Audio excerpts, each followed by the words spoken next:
Hey everyone, welcome back. हाजिर हूँ आपके लिए लेकर एक बहुत ही ज़्यादा amazing Korean mystery thriller movie की एक्सप्लेनेशन जिसका नाम है कन्फेशन ऑफ मर्डर। ये फिल्म साल 2012 में रिलीज़ हुई थी एंड इसकी IMDb रेटिंग है 7.1 stars out of 10 which is pretty good. ये एक बहुत ही इंटेलिजेंट फिल्म है जिसके ट्विस्ट एंड एंडिंग आपके होश उड़ा देंगे। So please watch video till the end. दोस्तों, एक्सप्लेनेशन शुरू करने से पहले मेरे लिए आप सभी से एक हम्बल रिक्वेस्ट है कि अगर आपको ये वीडियो थोड़ी सी पसंद आती है तो प्लीज़ इस वीडियो को लाइक एंड कमेंट ज़रूर करिए। साथ ही प्लीज़ हमारे चैनल मिस्टर एलेक्स को सब्सक्राइब करके बेल आइकन प्रेस कर लीजिए ताकि आपको लेटेस्ट वीडियोस की नोटिफिकेशन मिलती रहे। Now with no further delay let's begin. कहानी की शुरुआत में हम पुलिस ऑफिसर चोई को देख पाते हैं जिनका काम होता है एक सीरियल किलर को ढूंढ निकालना जिसने 10 औरतों की जान ली थी 1986 से 1990 के दौरान। इसी इन्वेस्टिगेशन के बीच एक दिन वो उसे ढूंढ लेते हैं और दोनों भागते हुए एक रेस्टोरेंट पे जा पहुंचते हैं जहां पे ऑफिसर चोई से बचने के लिए किलर उस रेस्टोरेंट में एक लेडी को नाइफ पॉइंट में ले लेता है और ऑफिसर चोई ये देख पीछे हो जाते हैं वरना किलर उसे मार देता। फिर किलर जल्दी से लाइट बंद करता है और उस लेडी को मारकर अंधेरे में गायब हो जाता है। चोई उसका पीछा करते हैं पर वो कार के नीचे छुपा होता है।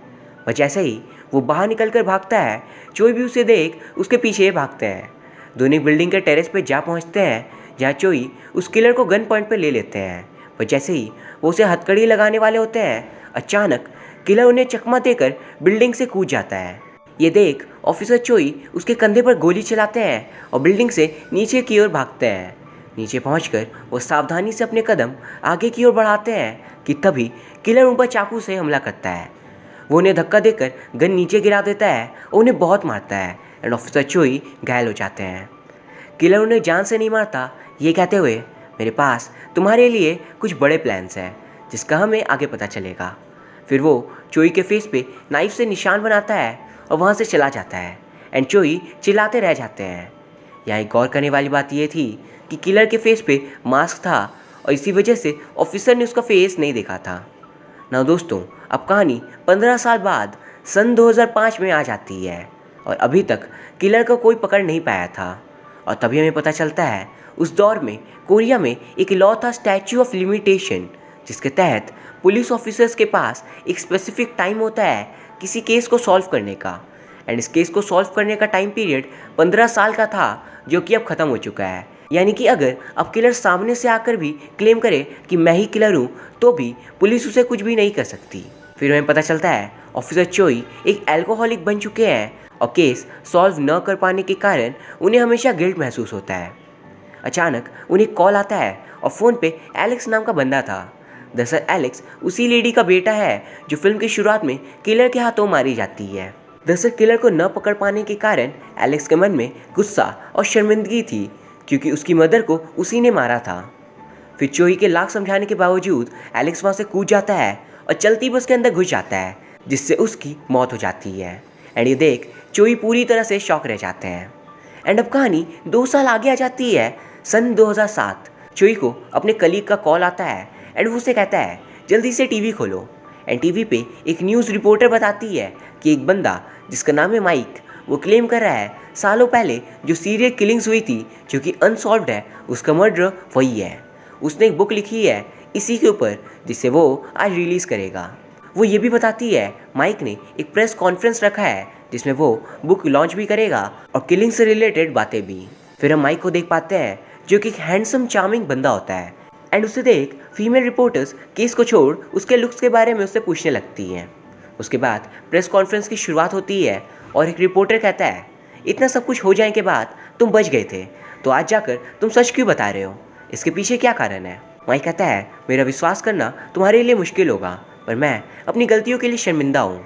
तभी रिपोर्टर्स कहते हैं क्या तुम्हारे पास कोई प्रूफ भी है कि तुम सचमुच के कातिल हो। माइक कहता है हाँ, मैंने एक बुक लिखी है आई एम द मर्डर के नाम से एंड इसमें उस रात और अन्य सभी रातों के सारे मर्डर्स के डिटेल डिस्क्रिप्शंस हैं। फिर माइक कहता है लेफ्टिनेंट चोई, क्या मुझे सुन सकते हैं? मैं आपसे माफ़ी मांगना चाहता हूँ। उस रात मैंने आपके साथ जो किया मुझे नहीं करना चाहिए था। एंड चोई घर पर टीवी पे ये सब देख के कम्प्लीटली शॉक थे। उसके बाद माइक एक एक्सरे रिपोर्ट दिखाता है जिसमें उसके शोल्डर पे जो गोली लगी थी ऑफिसर चोई की उसका सबूत था। इवन वो ऑन कैमरा अपने कपड़े उतारकर शोल्डर की बुलेट स्कैन करवाता है। फिर अनाउंस किया जाता है कल से ये बुक सेल के लिए रेडी हो जाएगी एंड ये दिखाते हुए सीन कट हो जाता है। नाउ दोस्तों, अगर आप ये सोच रहे हो कि माइक को अरेस्ट क्यों नहीं किया गया, वो तो कातिल है, तो मैं आपको याद दिला दूं, स्टैचू ऑफ लिमिटेशन हट चुका है तो कोई भी उसे कुछ भी नहीं कर सकता। फिर हमें पता चलता है माइक की बुक बेस्ट सेलर बन चुकी है एंड एक दिन में उसने साइट्स क्रैश करवा दी है, क्योंकि हर एक इंसान बहुत ही ज़्यादा एक्साइटेड था एक रियल सीरियल किलर के लिखे बुक को पढ़ने के लिए। नेक्स्ट सीन में दिखाते हैं माइक अपने विक्टिम्स की फैमिली के घर जाकर माफ़ी मांगता है, क्योंकि उसने उनके फैमिली मेम्बर्स को मारा था, पर उसे कहीं भी माफ़ी नहीं मिलती। दूसरी तरफ पुलिस स्टेशन में ऑफिसर चोई अपने दोस्त से बातें करते हैं एंड वो कहते हैं मुझे माइक पे भरोसा नहीं है, क्योंकि उनके हिसाब से माइक ये सब सिर्फ पब्लिसिटी के लिए कर रहा है। तभी मीडिया वहाँ जाती है चोई का इंटरव्यू लेने, पर बाकी ऑफिसर्स उन्हें रोकते हैं और उसके कुछ देर बाद ही वहाँ माइक भी आता है और चोई से मिल पूछता है क्या मैं आपको याद हूँ, वैसे आपके फेस पे जो स्कार था वो कैसा है। पर चोई उसके मुंह पे नूडल्स फेंक उसे वहाँ से भगा देते हैं। दूसरी तरफ हम एक टीवी स्टेशन को देखते हैं एंड वहाँ के चीफ कहते हैं मेरे पास एक ज़बरदस्त आइडिया है, माइक अभी ट्रेंड पे है, हम उसे और चोई को ऑन कैमरा लाइव लाएंगे और उनकी बातचीत को ब्रॉडकास्ट करेंगे। ट्रस्ट मी, इससे हमारे चैनल को बहुत ज़्यादा बूस्ट मिलेगा। एंड इस लाइव बातचीत की खबर पूरे शहर में फैल जाती है। शाम को माइक अपनी मैनेजर से इस बारे में बातें कर रहा होता है और वो कहती है सर आप कितने स्मार्ट, हैंडसम और इंटेलिजेंट हो, क्या प्लान बनाया सर, 4 दिन में पैसा डबल, बुक बेच के हम बहुत अमीर हो जाएंगे। माइक कहता है बस चुप हो जाओ, तुम जानती भी नहीं मैं कौन हूँ। एंड ये दिखाते हुए सीन कट हो जाता है। दूसरी तरफ हम माइक के कुछ विक्टिम्स के फैमिली मेम्बर्स को देख पाते हैं और वो लोग एक खुफिया जगह पे बैठकर प्लान बनाते हैं।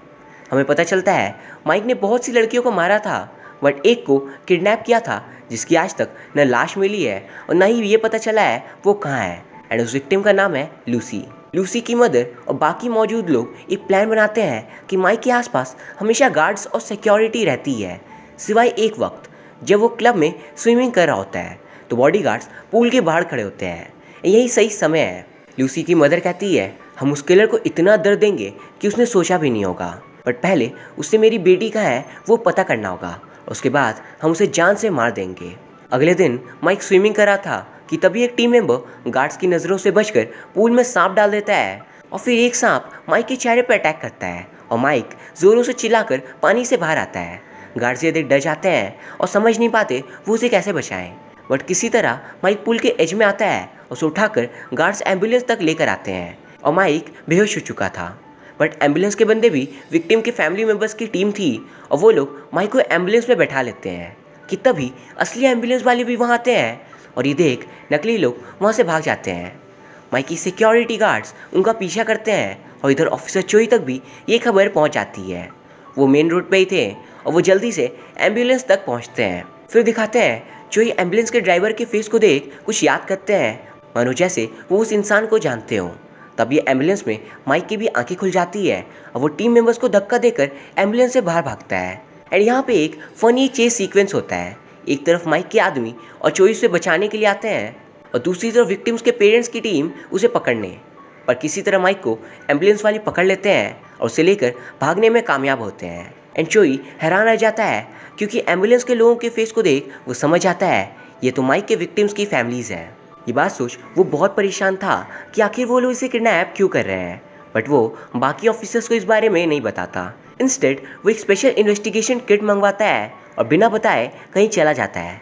दूसरी तरफ विक्टिम्स के पेरेंट्स को दिखाते हैं उनके खुफिया अड्डे पे, वहाँ वो माइक से पूछते हैं कहाँ है लूसी, प्लीज़ बता दो प्लीज़।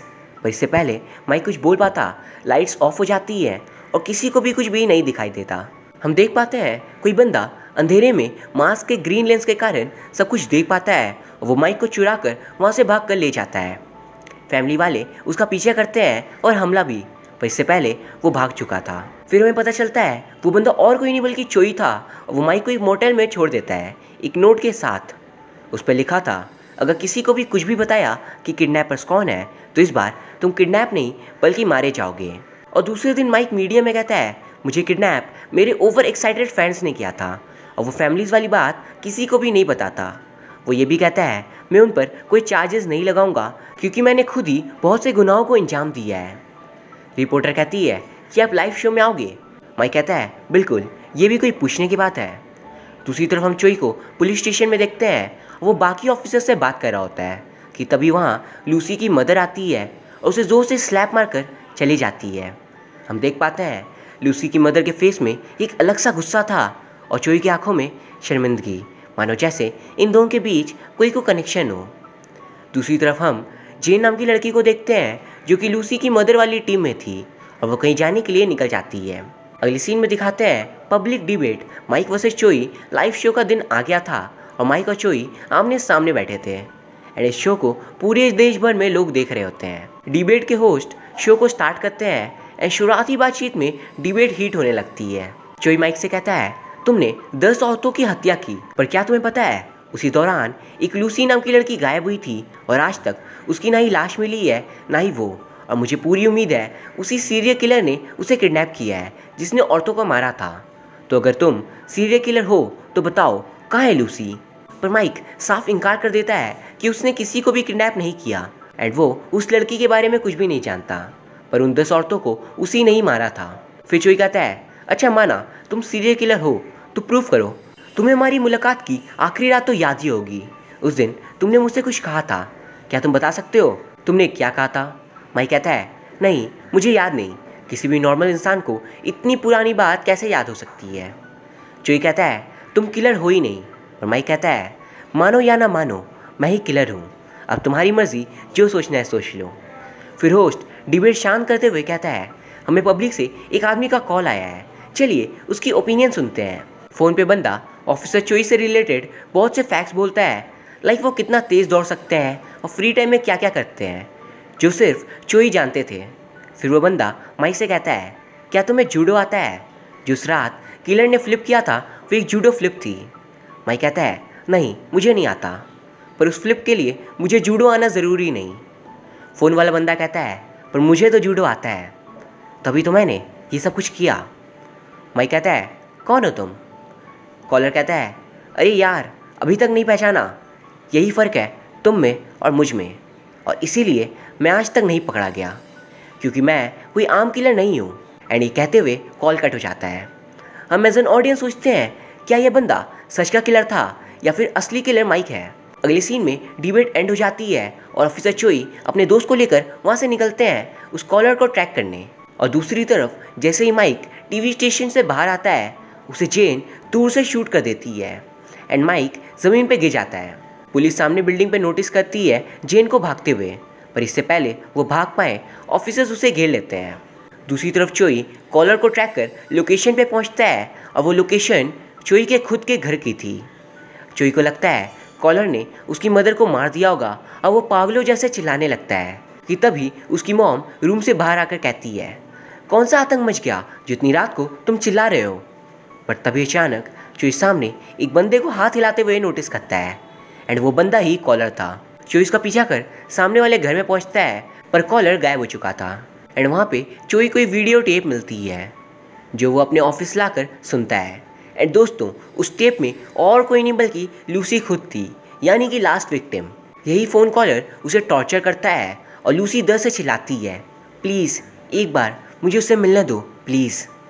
पर कॉलर उसका मुंह बंद कर देता है एंड चोई की आंखों में आंसू थे। एंड दोस्तों तभी हमारे सामने एक राज खुलता है कि लूसी और कोई नहीं बल्कि चोई की गर्लफ्रेंड थी। एंड इसीलिए आपको याद होगा लूसी की मदर ने चोई को गुस्से में स्लैप मारा था जब वो माइक को बचा कर लाता है, क्योंकि लूसी उनकी बेटी थी और चोई की जीएफ। फिर दिखाते हैं चोई टेप को बार बार देखता है और सुनता है एंड इसी में उसे एक क्लू मिलता है। वो अपने दोस्त से कहता है चलो जल्दी चलो मेरे साथ, अब वो किलर नहीं बच सकता।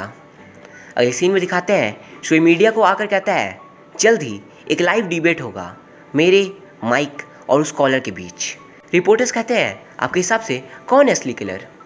चोई कहता है माइक ने जो बुक लिखी है उसमें हर एक मर्डर डिटेल बिल्कुल सही है एंड इतनी डिटेल्स वाली बुक असली किलर ही लिख सकता है, बट कॉलर ने एक मर्डर वेपन छोड़ गया है जो मेरे ब्लड डीएनए से मैच करता है। तो अब इन दोनों में से असली किलर कौन है और नकली कौन, बिना बात किए नहीं पता चल सकता। एंड इसी के लिए एक लाइव डिबेट का अरेंजमेंट होता है। फिर दिखाते हैं टीवी चैनल वाले सोचते हैं आखिर कॉलर को लाइव कैसे बुलाएं, हमारे पास उसका नंबर तो नहीं है। तो टीवी स्टेशन चीफ कहते हैं तुम निकम्मों को काम पे क्यों रखा है, सिंपल है, बड़े बैनर्स में एड्स पूरे शहर में लगा दो, वो ज़रूर आएगा। दूसरी तरफ माइक ऑन कैमरा मीडिया के सामने आकर कहता है, मैंने ही सारे किलिंग्स किए हैं एंड इसका प्रूफ मैं दे सकता हूँ। वो कॉलर के पास जो नाइफ़ है वो मेरी है, उसने मेरे लॉकर से उसे चुराया है एंड ये रही उस लॉकर की फ़ोटोग्राफ। फिर माइक कहता है, बहुत लोग ये कह रहे हैं ये बुक लॉन्च एक पब्लिसिटी स्टंट है, तो इसके जवाब में मैं अपनी अर्निंग के सारे पैसे विक्टिम्स की फैमिलीज़ को डोनेट कर दूंगा, जिससे ये प्रूफ हो जाए कि मैं असली किलर हूँ। बट तभी अचानक माइक को एक वीडियो कॉल आता है जिसमें वही कॉलर था एंड उसका नाम था जेम्स। जेम्स के फेस पे मास्क था और वो माइक से कहता है, कब तक झूठ कहोगे? माइक कहता है, तुम झूठ कह रहे हो, ना कि मैं। जेम्स कहता है, ठीक है, चलो उसका फैसला लाइव डिबेट में होगा, मेरे, तुम्हारे और ऑफिसर चोई के बीच। देखते हैं कौन है असली कातिल। माइक कहता है, हाँ ज़रूर। फिर जेम्स एक टेप छोड़कर वहाँ से चला जाता है। वीडियो टेप में एक लोकेशन थी और उसमें जेम्स कहता है, लाइव डिबेट शुरू होने से 3 घंटे पहले ये लोकेशन मैं आपको भेज दूंगा और इसी जगह पे आखिरी विक्टिम आपको मिल जाएगी और इससे प्रूफ हो जाएगा मैं ही असली किलर हूँ। अगली सीन में दिखाते हैं लाइव डिबेट की ब्रेकिंग न्यूज़ पूरे देश में फैल जाती है और इसका पता लूसी की मदर और बाकी फैमिलीज़ को भी चलता है और वो भी एक प्लान बनाते हैं असली किलर से रिवेंज लेने के लिए। लूसी की मदर और बाकी फैमिली वाले एक पेन बनाते हैं जिसके नीडल पे स्नेक का जहर रहेगा और जैसे ही उसे असली किलर पे इंजेक्ट करेंगे वो मारा जाएगा। तभी वहीं एक बंदा कहता है, अगर आप असली किलर को मार दोगे तो आपको कभी नहीं पता चल पाएगा आपकी बेटी कहाँ है। लूसी मदर कहती है, मैं अपनी बेटी को अपने दिल में दफना दूंगी और उस किलर को अब जाने नहीं दूंगी। फिर दिखाते हैं लाइव डिबेट का दिन आ चुका है, हर तरफ प्रोटेस्ट होते हैं क्योंकि कुछ लोग के अकॉर्डिंग माइक किलर था और कुछ के अकॉर्डिंग जेम्स। अगली सीन में लाइव डिबेट में माइक और चोई पहुंच जाते हैं और ऑडियंस में लूसी की मदर और बाकी विक्टिम्स की फैमिलीज भी, पर जेम्स वहां नहीं आता। टीवी चैनल होस्ट शो की शुरुआत करते हुए कहते हैं, आज असली सच का पता चल जाएगा, आखिर कौन है असली किलर। पर अभी तक जेम्स नहीं आया, तो चलिए हम विक्टिम के फादर से उनकी ओपिनियन पूछते हैं। पर तभी अचानक जेम्स वहाँ पहुँच जाता है और सारे कैमरे और गार्ड्स उसके आसपास खड़े हो जाते हैं उसकी प्रोटेक्शन के लिए और फिर असली डिबेट की शुरुआत होती है। जेम्स से रिक्वेस्ट किया जाता है कि वो अपना मास्क हटाए और फिर जेम्स मास्क हटा देता है और उसके बाद उसका असली फेस सबके सामने लाइव आ जाता है। चोई उसे देख कहता है, कहाँ है Lucy? James TV station crew को इशारा करता है और उसने जो टेप भेजी थी उसे चलाया जाता है जिससे ये पता चल सके 11th विक्टिम यानी लूसी जिंदा है या उसकी बॉडी कहाँ है। एंड दोस्तों लाइव दिखाते हैं लूसी के स्केलेटन को ज़मीन से खोद कर निकालते हुए और ये देख चोई गुस्से में जेम्स पे अटैक करता है और जेम्स के गार्ड्स उसे रोकते हैं और लाइव शो में ऐड आ जाता है। एंड ये देख लूसी की मदर बहुत रोती है।